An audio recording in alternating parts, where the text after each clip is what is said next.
La arqueología tiene muchos enigmas pendientes, hechos que no encajan en los esquemas cronológicos o culturales, restos que evidencian una técnica muy superior a la que correspondería a esa época y a ese lugar, y testimonios de lo que, según algunos, sería la relación entre el hombre antiguo y alguna cultura procedente del espacio exterior.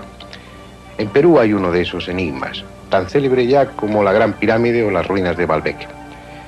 Me refiero, claro está, a las pistas de Nazca, conocidas por muchos de ustedes, pero de constante actualidad, como corresponde a una incógnita que aún no ha sido desvelada. Ahí están, tan familiares y tan desconocidas, dibujando su absurda geometría sobre la pampa colorada, yendo de ninguna parte a ningún sitio, cruzándose en cualquier dirección. Carreteras imposibles que nadie utilizó jamás, terminando bruscamente o perdiéndose en la lejana bruma como si nunca acabaran. Tan simples, tan esquemáticas y tan desconcertantes. Por todos estos valles, por los que se han pasado, va de luengo el hermoso y gran camino de los incas, y por algunas partes de los arenales se ven señales para que atinen el camino que han de llevar. Esas señales que citó el cronista Pedro Cieza de León en 1551 son probablemente la primera referencia escrita que existe sobre las pistas de Nazca, pero el descubrimiento se le atribuye a Paul Kosok, de la Universidad de Long Island, que en 1939 sobrevoló la zona en avioneta estudiando los sistemas de riego de aquella zona. Sin embargo, lo cierto es que un año antes, en 1938, ya se había publicado un trabajo sobre ese mismo tema.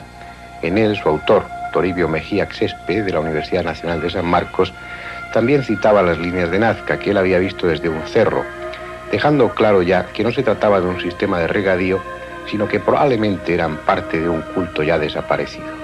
En cualquier caso, el mérito del descubrimiento corresponde a quien sobrevoló por primera vez la pampa colorada de Nazca y vio desde el aire las líneas, porque ellas tienen la extraordinaria particularidad de que no están hechas para ser contempladas por hombres comunes, sino por dioses o por gentes con aparatos que volaran.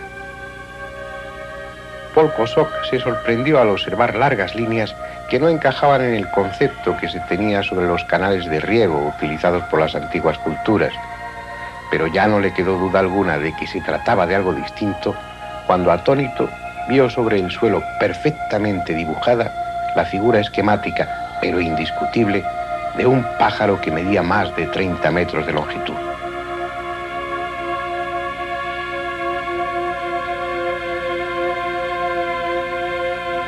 Las líneas y dibujos de Nazca acababan de salir del olvido.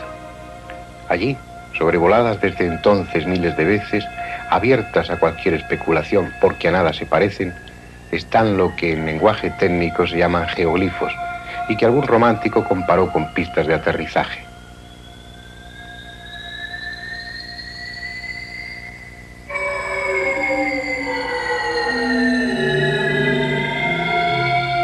La Pampa Colorada es una faja de terreno de unos 50 kilómetros de longitud, 400 al sur de Lima. En parte es una extensa llanura, pero la erosión ha formado quebradas y valles, dejando aisladas pequeñas mesetas. Toda ella está cubierta de líneas y dibujos. Alguien trazó una inmensa red de líneas rectas que se cruzan entre sí, que a veces divergen desde puntos concretos y que en su mayoría parecen dibujadas sin razón aparente alguna. Entre ellas se incluyen espirales, líneas en zigzag, rectángulos, trapecios, triángulos y figuras de animales, mamíferos, arácnidos, peces, reptiles, aves y hasta hombres de curioso aspecto.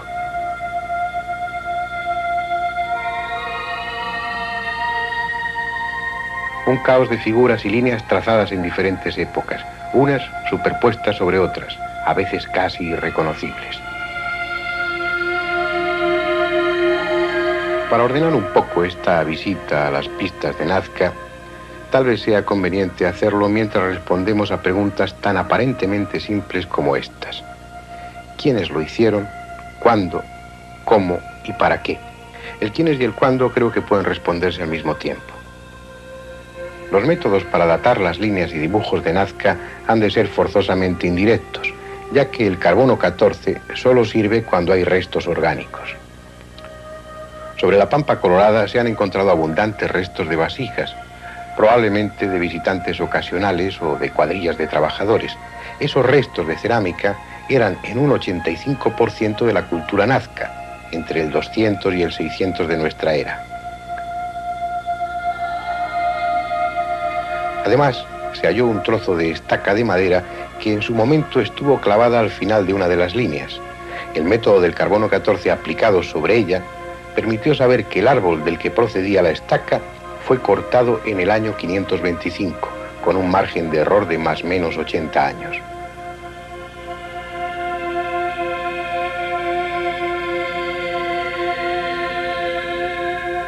Así pues, podemos decir, sin gran riesgo de equivocarnos, que las pistas de Nazca fueron trazadas hace 1500 años por unas gentes que constituían la cultura del mismo nombre, la cultura nazca.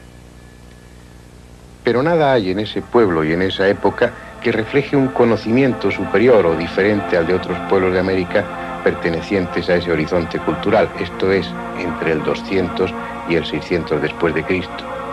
Sí tenían un cuidado muy especial en su atuendo.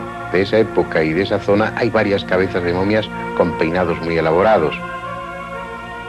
Entre el ajuar funerario encontrado en los enterramientos de la cultura nazca hay máscaras de oro y plata, plumas, adornos, brazaletes, vasos, dijes y otros objetos que reflejan unos aceptables conocimientos de metalurgia.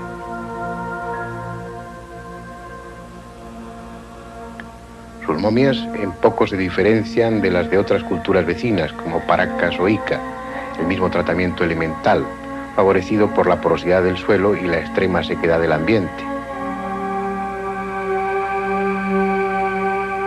Su cerámica, una de las más bellas de esa zona del Perú, por sus estilizadas formas y su ornamentación, sirve también para poner al descubierto que eran bastante primitivos en algunos aspectos, puesto que no tenían reparo alguno en adornar sus cinturones o sus chozas con las cabezas momificadas de sus enemigos vencidos.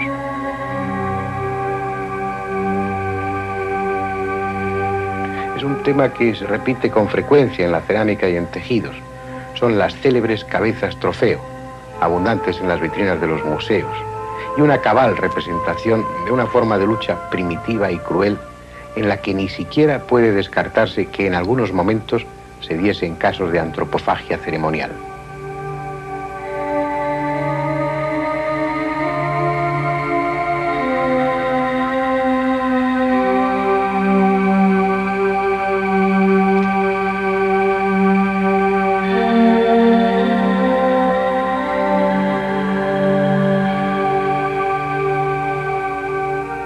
Es decir, la cultura de Nazca, probable autora de los geoglifos de Pampa Colorada, se caracteriza por su bella cerámica y poco más, si acaso su destreza en construir, en fabricar tejidos y mantos que heredó de la vieja cultura de Paracas. Pero no hay nada especial, nada que justifique esa afición insólita a trazar líneas y dibujos colosales sobre el suelo para que solo los pájaros disfruten de su contemplación. Bien, sabemos, con poco riesgo de equivocarnos, quiénes lo hicieron y cuándo. Veamos ahora el cómo. La costa meridional de Perú tiene una alineación de cerros y pequeños montes que corren de norte a sur. Más hacia el este se hallan las estribaciones de los Andes. Entre ambas zonas elevadas queda una larga cuenca que durante milenios ha recibido los productos de erosión arrastrados desde los dos lados. Ese material de erosión que ha formado la llanura encajonada está constituido por tierra fina de color claro. Posteriormente, violentos aluviones cubrieron ese terreno con otro material distinto, piedras de diferente tamaño, desde guijarros a cantos rodados, que se caracterizan por su color pardo rojizo, consecuente a su alto contenido en óxido de hierro.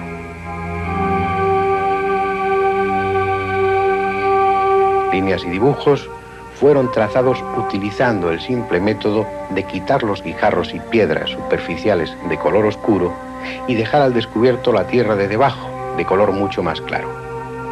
En ocasiones, la tierra fue arañada en surcos de escasa profundidad, de unos 30 centímetros como máximo, y los límites de los dibujos quedaron reforzados por el almacenamiento de las piedras que se habían quitado.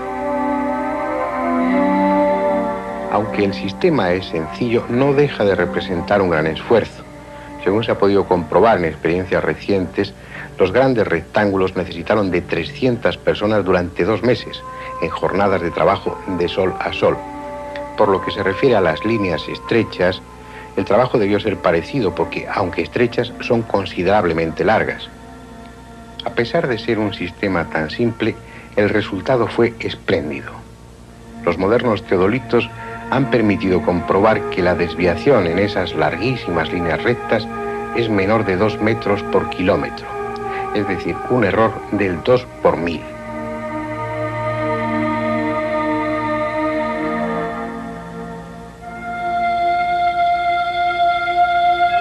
Aún así, la realización de las figuras de animales debió ser mucho más compleja, sobre todo si se tiene en cuenta que la longitud de ellas va de los 50 a los 150 metros y están ejecutadas con tal perfección, con tal estilización, utilizando líneas de un solo trazo, que cuesta entender cómo lo hicieron.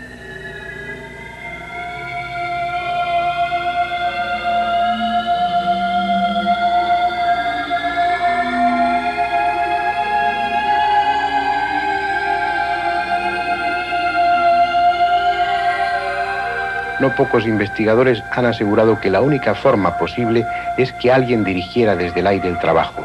Alguien situado en un aparato volador, en un globo, por ejemplo. Y pudieron poseer globos, por increíble que parezca. En noviembre de 1975, 2 aventureros, Julian Knott de Inglaterra y Jim Woodman de Estados Unidos, se elevaron sobre la Pampa Colorada en un globo de aire caliente del que colgaba una frágil barquilla de totora.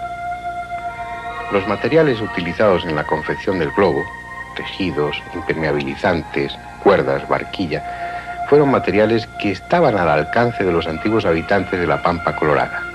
Es decir, sus medios técnicos les habrían permitido construir globos de aire caliente, lo que no quiere decir que lo hicieran.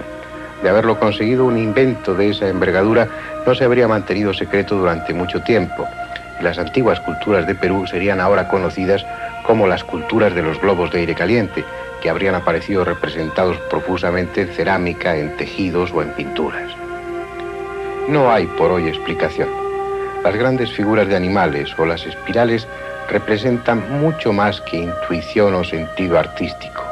Reflejan una técnica y nada primitiva. Los que están familiarizados con los trabajos topográficos saben las dificultades que aún hoy se presentarían para la ejecución de figuras tan grandes, aunque fuese partiendo de otras iguales dibujadas a una escala menor.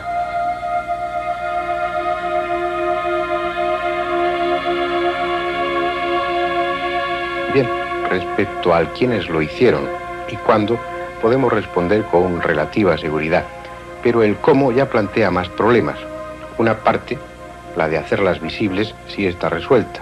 Ya recuerdan, quitar los guijarros superficiales de color oscuro y dejar al descubierto la parte inferior, que es de color más claro. Pero en lo que se refiere a la ejecución y a la planificación de las figuras complejas, ya no hay respuesta. Vamos a intentarlo pues con la última pregunta, tal vez la más inquietante. ¿Para qué lo hicieron?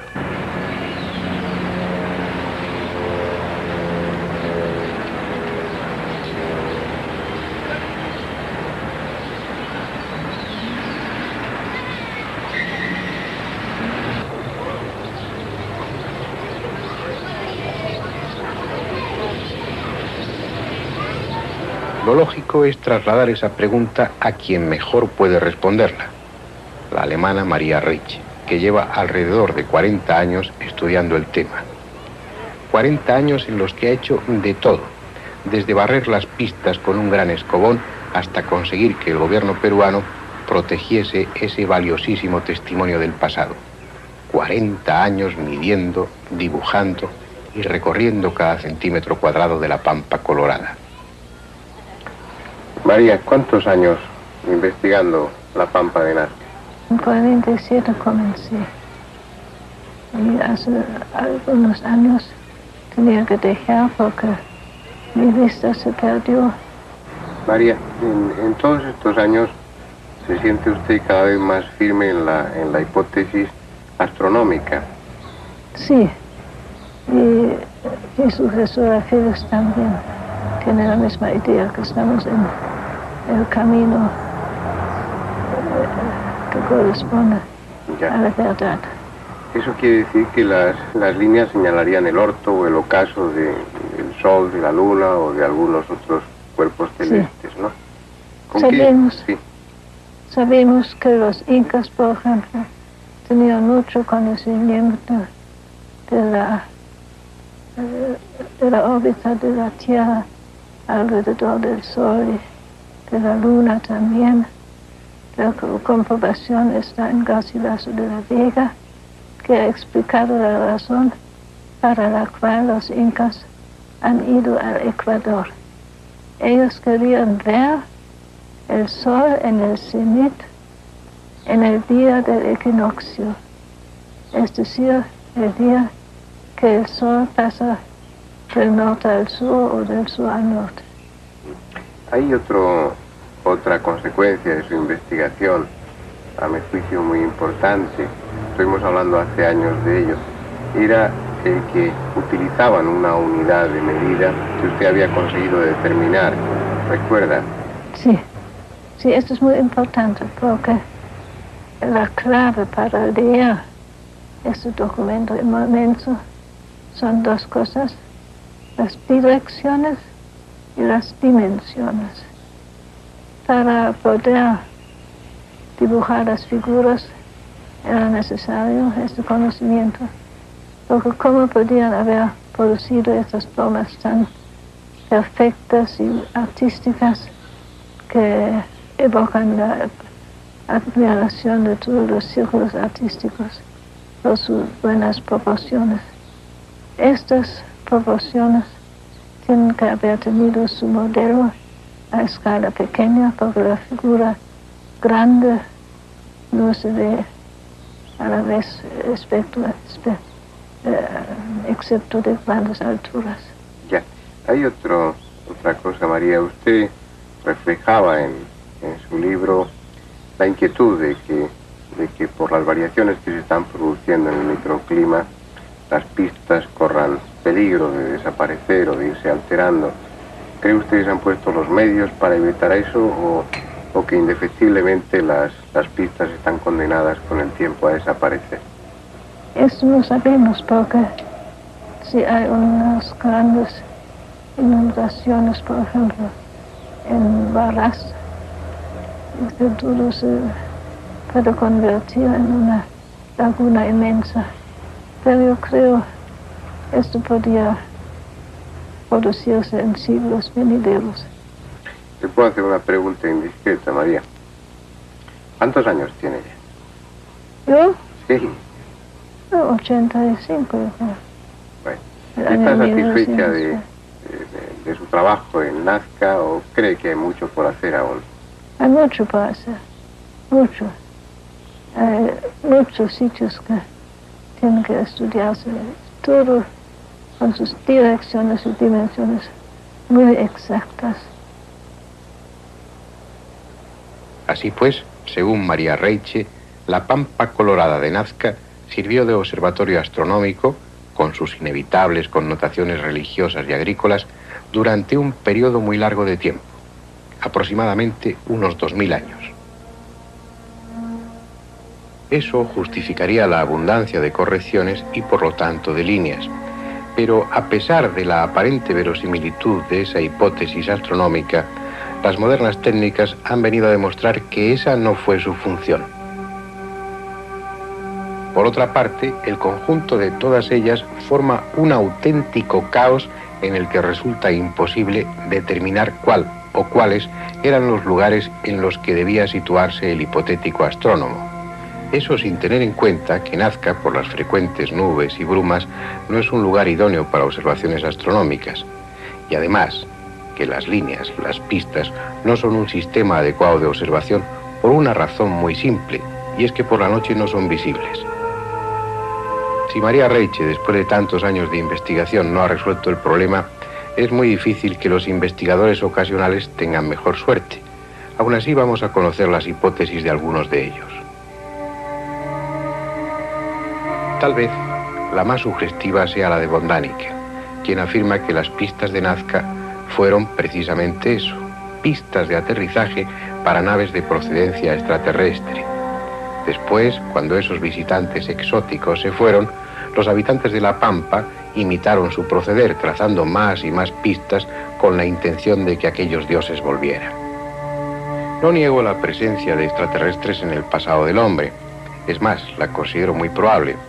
Pero dudo que si se produjeron esos aterrizajes que sugiere Däniken, ellos utilizasen naves tan poco sofisticadas como nuestros aviones, que necesitan de largas pistas para despegar o aterrizar. Lo menos que se puede pedir cuando se va a colonizar planetas es poseer naves de despegue y aterrizaje vertical.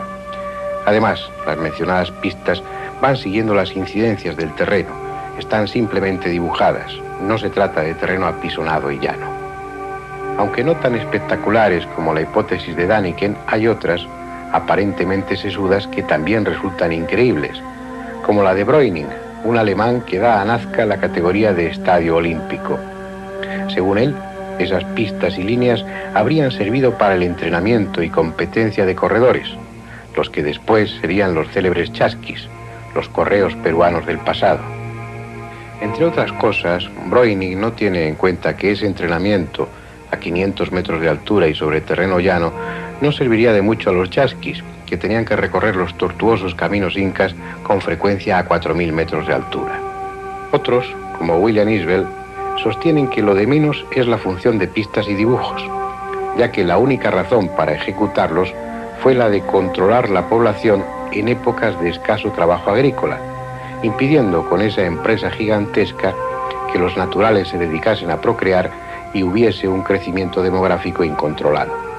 La última hipótesis es la de un egipcio afincado en Suiza, Henry Sterling, quien en un grueso y bien documentado libro sugiere que esas largas líneas de Nazca servían para tender en ellas los larguísimos hilos con los que se tejieron los mantos de Paracas. Quién sabe, a lo mejor hasta tiene razón. Monumento absurdo o parte de una especie de culto cuya razón ignoramos, lo cierto es que el misterio de los geoglifos de Nazca subsiste y todo parece indicar que aún permanecerá sin desvelar durante mucho tiempo. Bien, de todas las hipótesis expuestas, ustedes pueden elegir aquella que les parezca más verosímil, pero a mi juicio nadie ha dado respuesta a la última pregunta, así que la dejaré flotando en el aire. ¿Para qué lo hicieron?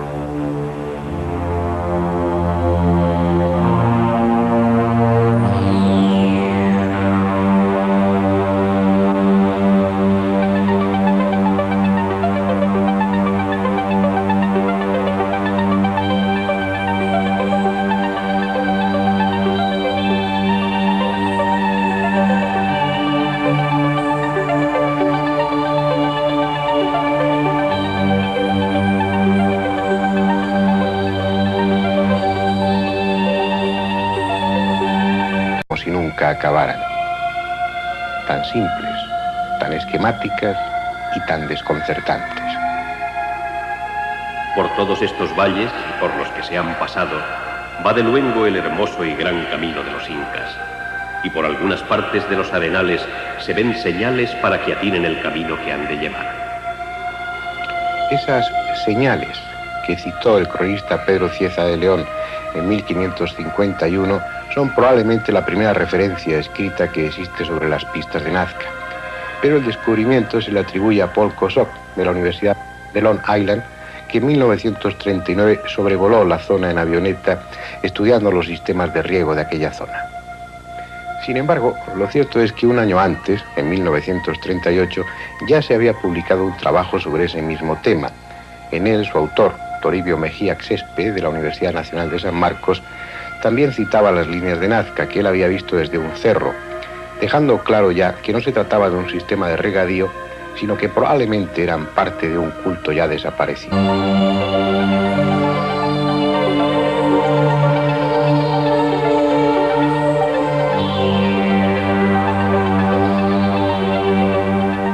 La arqueología tiene muchos enigmas pendientes, hechos que no encajan en los esquemas cronológicos o culturales, restos que evidencian una técnica muy superior a la que correspondería a esa época y a ese lugar, y testimonios de lo que según algunos sería la relación entre el hombre antiguo y alguna cultura procedente del espacio exterior. En Perú hay uno de esos enigmas, tan célebre ya como la Gran Pirámide o las ruinas de Baalbek. Me refiero, claro está, a las pistas de Nazca, conocidas por muchos de ustedes, pero de constante actualidad, como corresponde a una incógnita que aún no ha sido desvelada. Ahí están, tan familiares y tan desconocidas, dibujando su absurda geometría sobre la pampa colorada, yendo de ninguna parte a ningún sitio, cruzándose en cualquier dirección. Carreteras imposibles que nadie utilizó jamás, terminando bruscamente o perdiéndose en la lejana bruma como